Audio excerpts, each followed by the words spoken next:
Hello everybody, welcome to Dackman Productions and welcome to Conrail. And today we got one heck of a video for you guys, so let's get going. So today I just got my delivery from Mr. Muffins of my Lionel SD50 locomotive. We're going to talk about the mechanics and the history behind this locomotive. Now I'm not going to get too much into detail because that's not my thing.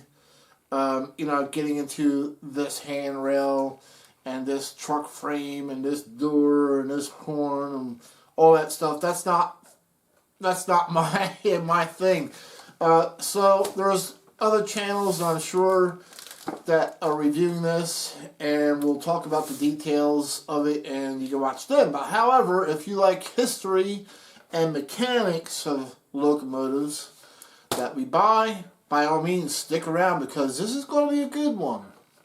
So, speaking of diesel mechanics, what are my qualifications to even talk about this, because this is actually right up my alley. I may not know anything about steam, which I don't, I'll admit that. However, when it comes to diesel, yeah, I know quite a bit about diesels. So for those who may not know, I am actually a diesel mechanic of 36 years. Went to school, Votech school, won 3 different awards from my vocational school. One for being for outstanding student in my school, one for outstanding performance in my school, the other for outstanding performance in my trade. So I won all 3 of those awards. Moved on to going to a technical school to specialize in engine rebuilding and troubleshooting. Graduated there with A grade, and then during my career, the first 2 years I spent working on school buses, which I absolutely hated. After 2 years I went into the trucking industry, and that's where I stayed. I worked on truck diesel engines, specializing in full rebuilds, out of frame, in frame, you name it, I've pretty much done it.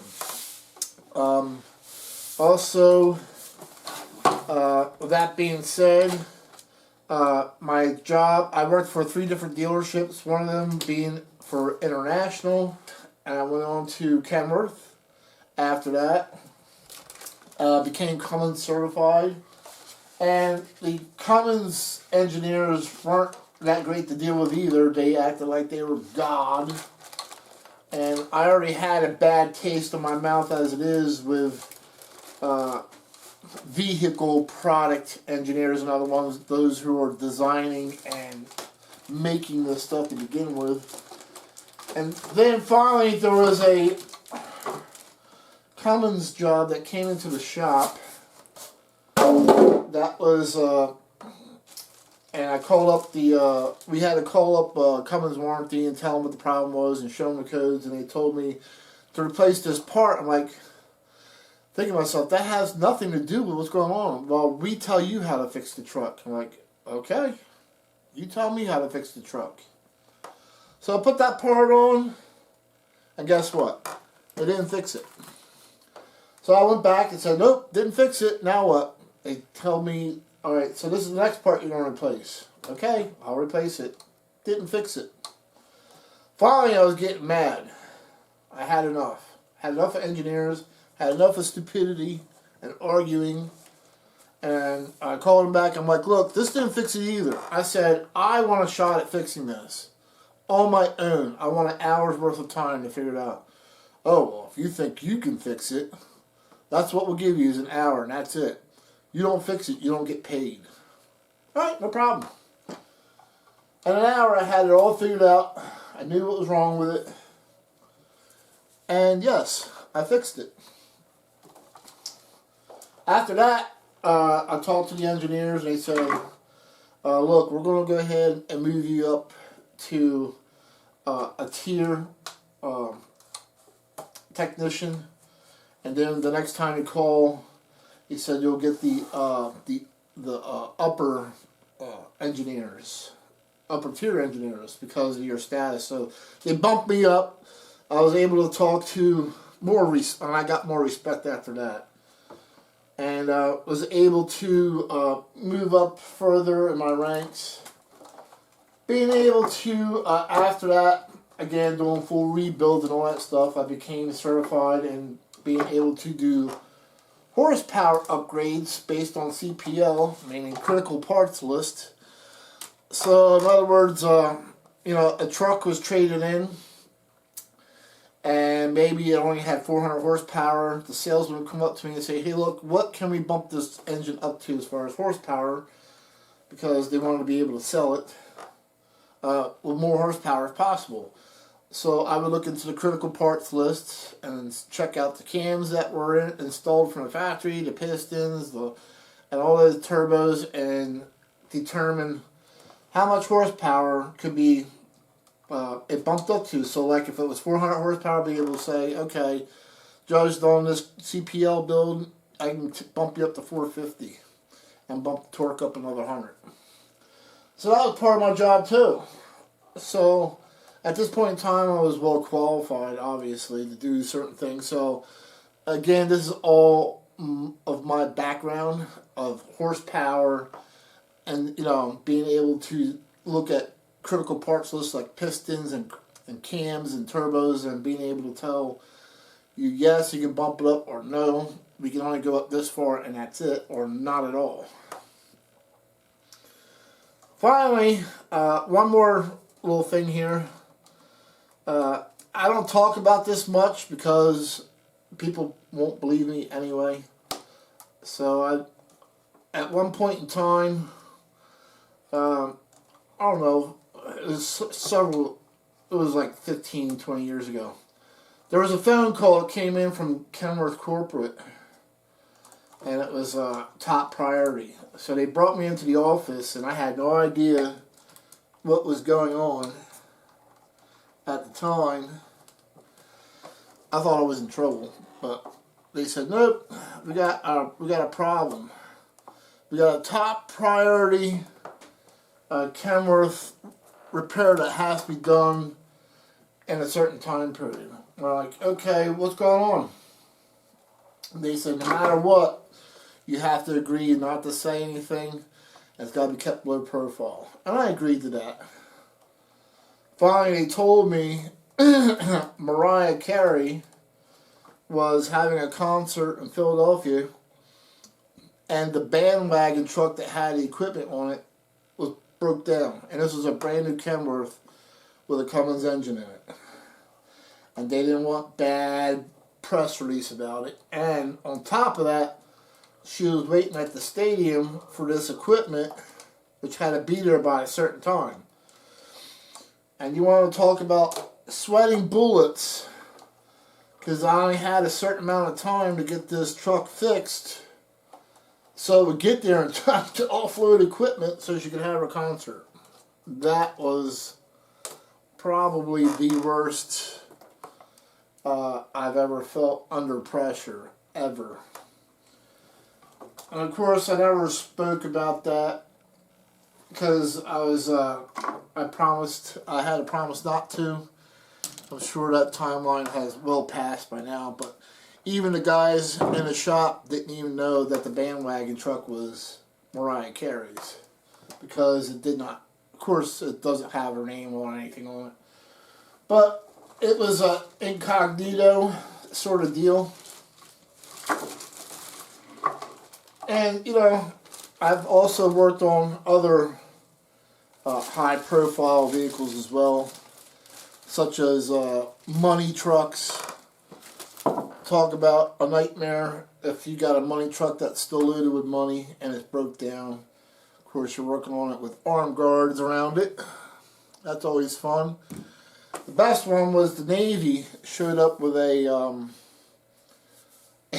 ultrasonic X-ray machine, this big huge thing on a huge truck, and they told us that the X-ray machine was used for scanning ships that came into the ports, and they would warn the captain, hey, Gotta make sure everybody's off, because once the x-ray machine starts, it's so powerful that it would melt the skin right off of a human being. And they thought that, you know, they were kidding, but no, it wasn't a bluff, it was for real. So, there goes some of my background as I was unboxing and unpackaging this. So yeah, I got to work on some cool stuff. We're going to go ahead and talk about this. So what we have here is the brand new Lionel SD50 Locomotive, made by EMD. You'll notice I bought the one that's got the yellow ribbon on it.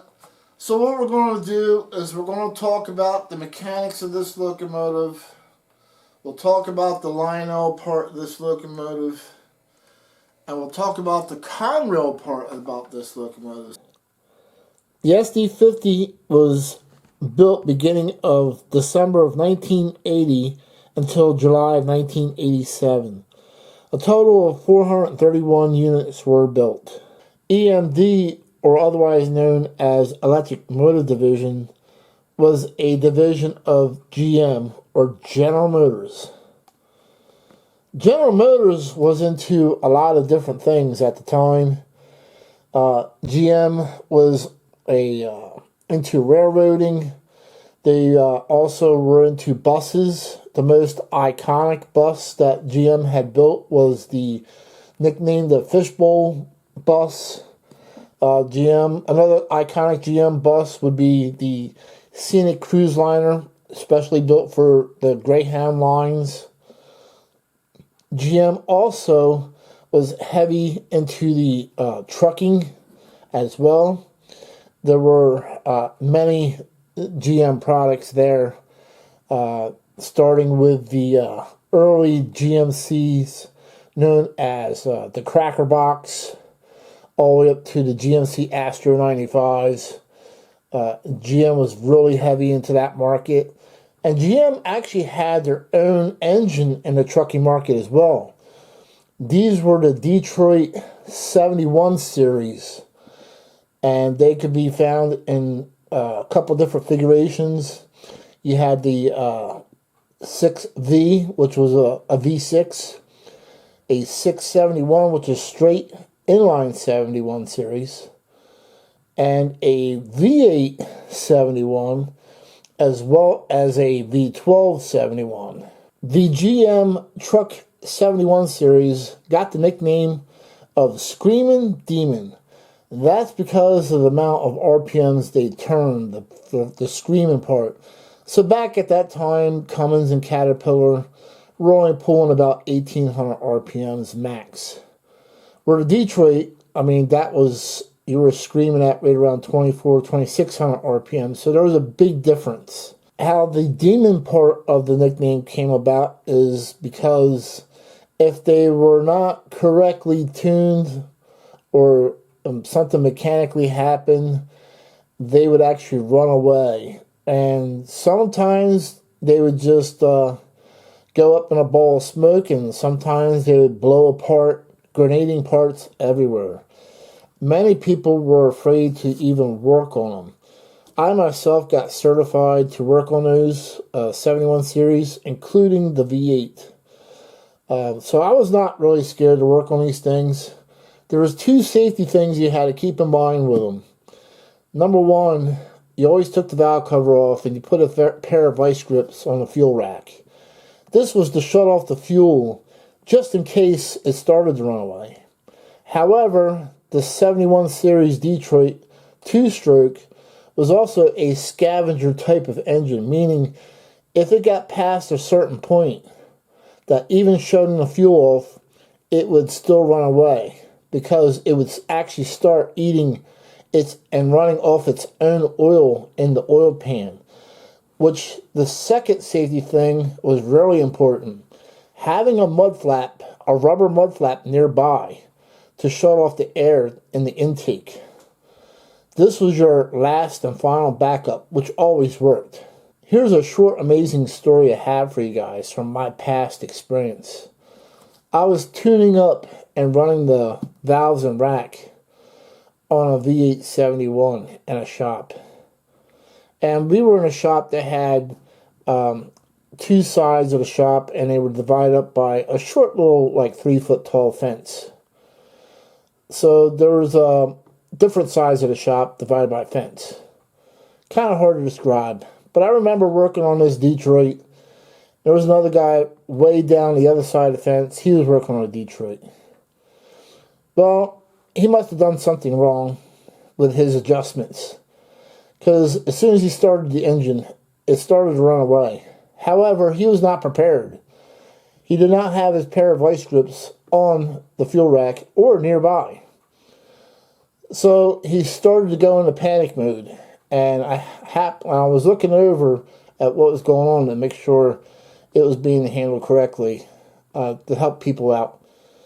Finally, there was no mud flap either. He did not have his rubber mud flap nearby. So his bright idea was to grab our 300-page Detroit diesel shop manual and put it over the air intake. However, when he did this, the engine was already in full runaway mode, meaning at that point in time, it was just about past the time it was too late to shut the fuel off to it. As he put the book up against the air intake, never have I imagined or envisioned what I was about to witness. And if you guys don't believe me, I don't blame you, because it's still unbelievable to me today, almost 30 years later. When he put that 300-page manual up against the air intake, I thought it was over with. And so did he, but it wasn't. Within milliseconds, the engine had sucked up the whole entire manual, page by page, in a matter of milliseconds, and ate the manual. The paper had went through the engine and back out of the exhaust. Only this time, there was more to deal with than just a diesel about to run away and grenade. Now there was 300 pages of shop manual up in the rafters on fire that was falling down. At that point in time, I grabbed my mud flap. Another guy seen what was happening, and we started dashing, running over, as that guy ran away from the engine. So we were dodging these papers that were falling down from the ceiling that were still on fire. And I wasn't that good in gym class, jumping hurdles. But that day, I jumped the fence, no problem. And I guess my motivation was to shut that engine down and save it, as well as making sure it didn't grenade inside the shop. Both me and the guy I met at the truck at the same time, I threw the flap over the air intake, and he pushed as hard as he could up against the mud flap. Within 2 to 3 minutes, the engine finally died down in starvation of air. We took cover underneath of the cab over truck from the falling paper that was on fire, while the shop guys were busy putting all these little fires out. To say the least, they were not happy in the shop at all, the management. But there's my crazy story about the Screaming Demon days. So let's go back to the EMD division of GM. Now I told you some background about General Motors. The biggest competition that EMD had was from GE, or as I call Garbage Electric. I'm not really a GE fan at all. The SD50 was produced in response to the increasing competition from General Electric, or GE, Garbage Electric that I call it, with the Dash 7 line. So a little bit of back history. The EMD SD50-2 would be the last successful locomotive that EMD ever produced. It was a great, reliable locomotive. It was easy to work on. The parts on it lasted forever. There was very little issues with these things. They were just an excellent locomotive. The what they call the prime mover in the world of railroad, in the trucking world, that we call them engines. But the engine, or prime mover, was even an excellent product. But there were horsepower wars going on, and General Electric was putting out locomotives with a lot more horsepower, which made EMD want to catch up to that horsepower. The EMD SD50-2 used a 645 series engine, and it was the 645 E3. For those who may not know, the 645 has a special meaning. It means there are 645 cubic inches for each cylinder, and there are 16 of them. 16 times 645 will give you the whole entire cubic inch of the whole entire engine. The 645 E3 used in an SD40-2 was a V16 configuration. Problems began with EMD when it came out with the SD45. During the horsepower wars with General Electric, EMD decided to come out with a V20 configuration of the 645. The concept behind this was, well, pretty good. It would boost the horsepower of the 645 by adding 4 more cylinders to it. However, there was a fatal flaw on the design engineer's part. The problem is the engine block of the V20, since it was lengthened, had too much flexing going on in it when it was running. The flexing in the engine block was the root cause of crankshafts cracking and snapping on these. And of course, to replace the crankshaft, you had to pull the engine out and put another one in. This started putting a bad taste in railroads' mouths, because now they had one of two options. Either keep crankshafts in stock to replace them, or pull the engine and put a V16 back in it, which is what some railroads did. Now, EMD did finally go back and figured out what they needed to do to fix this. What they did is they added what they call a stiffener plate, which bolts on the bottom of the engine block itself and ties the engine left and right side together so it doesn't flex as much. However, by the time they ended up doing this find and research and going back and doing this, a lot of damage was already done to the reputation. After that time period, there was a fuel crisis that was going on, a shortage of fuel. Not only that, the economy was not doing very well at all.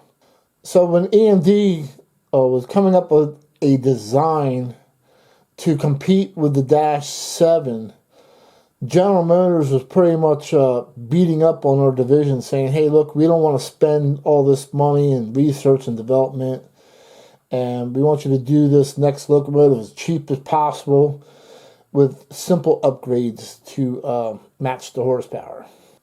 So because EMD was being beat up by General Motors for cost savings and stuff, they tried to boost the horsepower of the 645 instead of redesigning a whole new engine.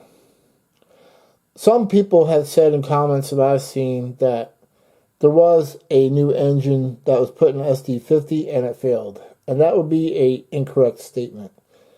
Basically, EMD used the same core design of the 645 V16 engine.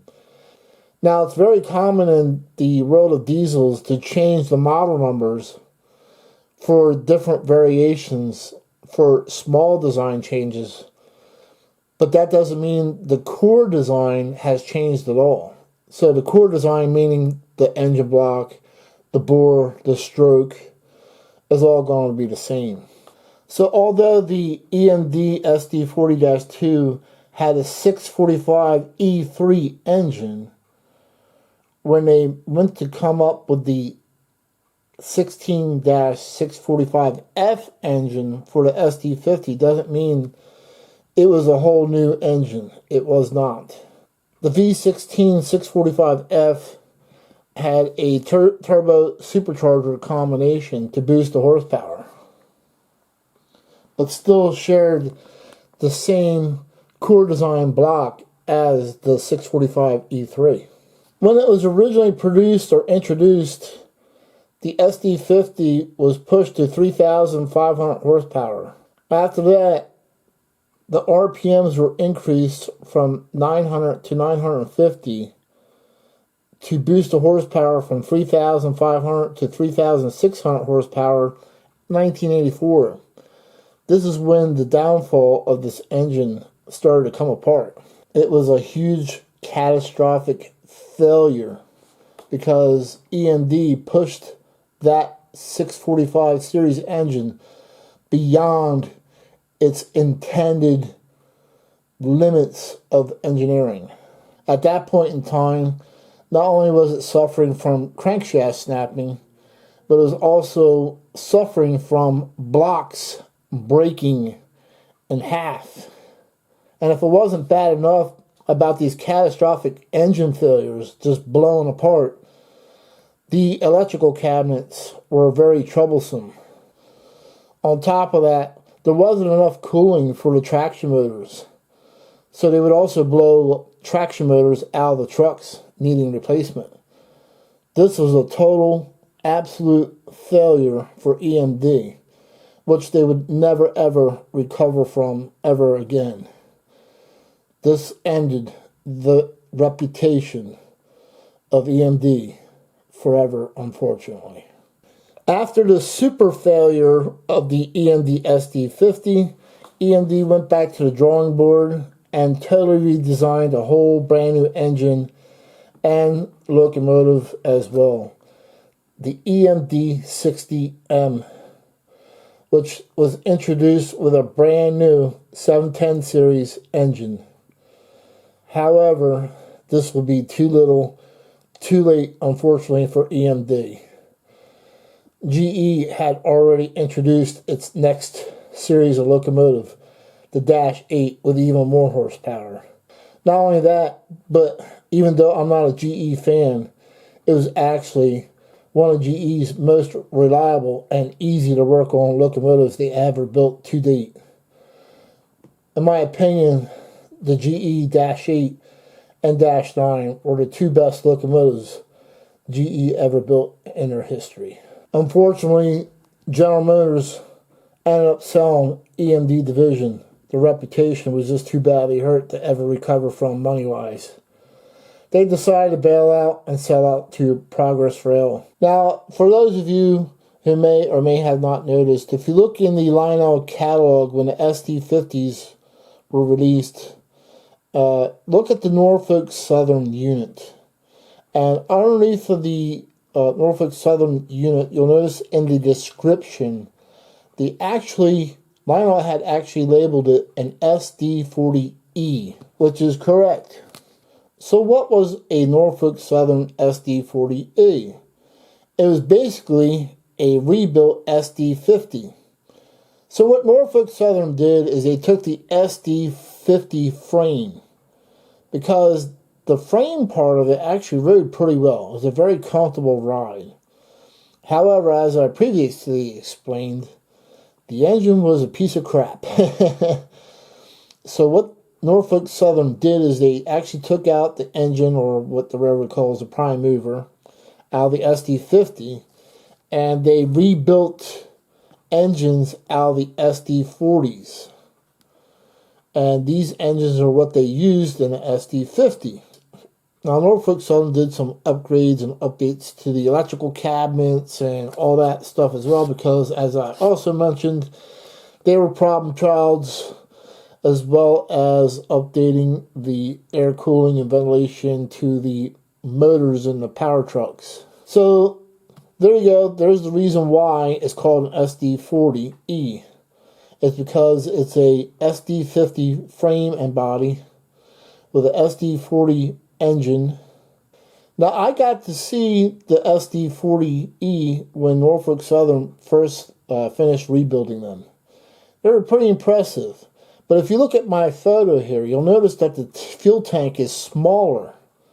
That's because Norfolk Southern knew that they were going to use these in helper services.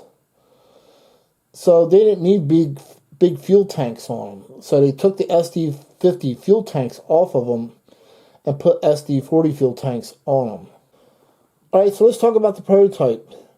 Conrail EMD SD50 number 6707.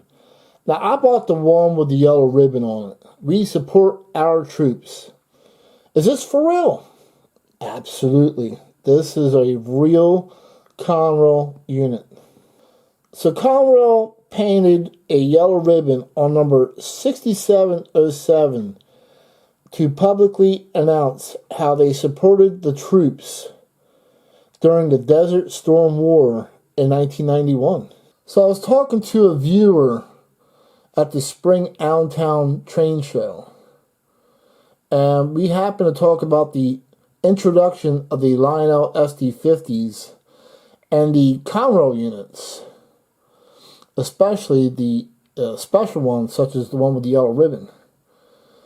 However, we both discussed how Lionel could have made one other special unit, and we thought they missed the mark on this. Conrail had also painted SD50 number 6726 to honor the Olympic bike trials that were based in Altoona. On November 21st, 1992, Conrail sent both the Desert Storm locomotive and the Olympic bike trial locomotive together as a pair, leading a train out of Harrisburg over the old Reading line. As far as the locomotive and the colors, I think Lionel got this all spot on. The Conrail blue is spot on. The yellow ribbon is bright and crisp. It's not dull. Lionel did really well on this. And again, I'm not going to get into the small details of this locomotive because that's not the thing that I do. However, there's one other thing I'd like to show off with this locomotive. So you may or may not have seen my video where I bought the Lionel number 6707 Conrail flag boxcar, and the flag has LEDs in it which light up. Now, I have already made that review video. However, I feel as though this is a perfect pair to have. Even though the boxcar is total fantasy, I don't care. I think it's a perfect tribute for the locomotive. And I would also ask Lionel if they could make a 6707 yellow ribbon caboose to go with it. Would like to see that done on an extended vision caboose. And I think that would be totally cool. And I may be pushing it a little bit, but if they're in the mood for it, would love to see the 6707 with a flag and a yellow ribbon on our 30,000 gallon tank car. I think that would be super cool and make a four-piece set out of it. But hey, who knows? I don't think Lionel watches my videos anyway. That's perfectly fine. So there's 5 bells and 5 horn features on this thing. It's got Bluetooth, so you can run it on the Lionel Lion Chief app. It's a great locomotive. So let's fire it up and take a listen to it. Dispatcher here. Please start up and stand by. Over. Yes, sir. Start up and stand by. Out.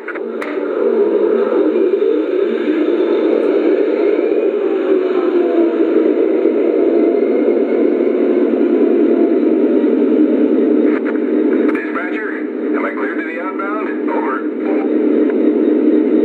Hold for signal indication. Dispatcher out.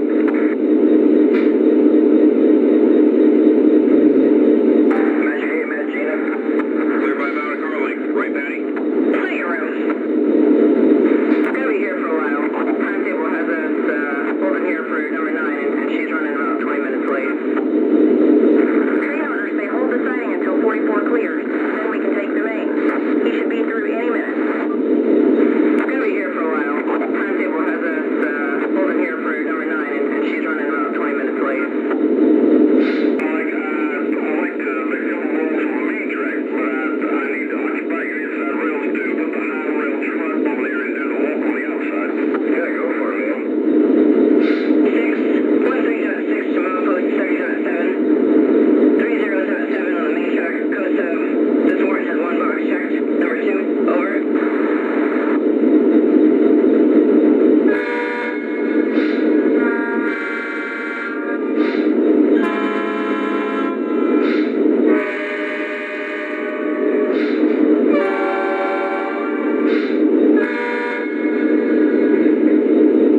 So I hope you enjoyed the video. I know this is a long one, but I really wanted to make this in depth.